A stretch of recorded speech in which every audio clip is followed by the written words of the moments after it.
too often, learning is thought of as an unconscious process, a byproduct of going to class and doing the work.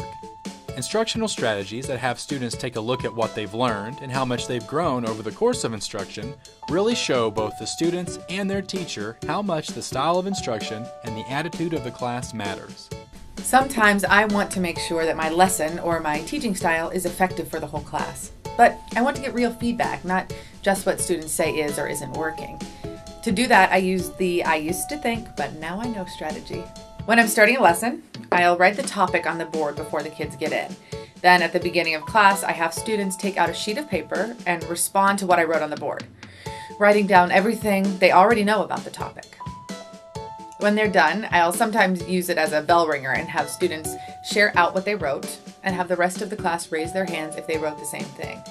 That way I have an idea of what students already know or what misconceptions I'll have to dispel over the course of the lesson.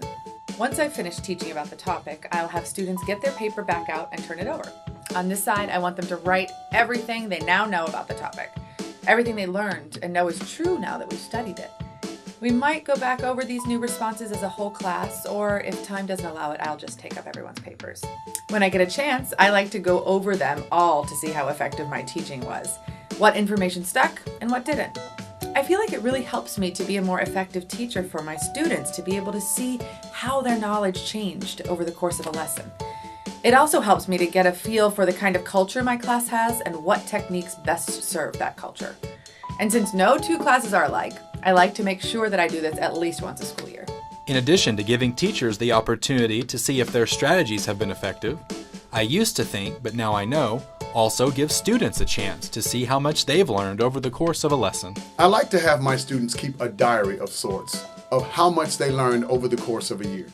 Before each new lesson, I have them draw a line down the middle of a sheet of paper and write, I used to think on one side and, but now I know on the other. We'll take a few minutes and let them reflect on the upcoming topic and write down what they think they already know about in the first column.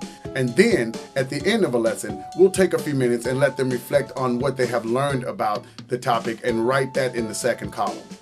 Sometimes, we'll have the whole class discussion over the differences they've noticed. Or, sometimes, I'll have them compare the two sides individually or with a partner to show how much they've grown over the course of a lesson. In my exercise, if they don't share it out loud in class, I don't know what they wrote. This activity is completely for them. I want them to realize how much they really do learn and change throughout the year. So, at the end of the school year, we'll have one last informal discussion about things they noticed as a result of keeping their learning diary and what they were able to learn about themselves from it. So far, it's been a really positive experience for them and for me. How have you used I used to think, but now I know in your classroom? Share your ideas with us and other educators in the comments below.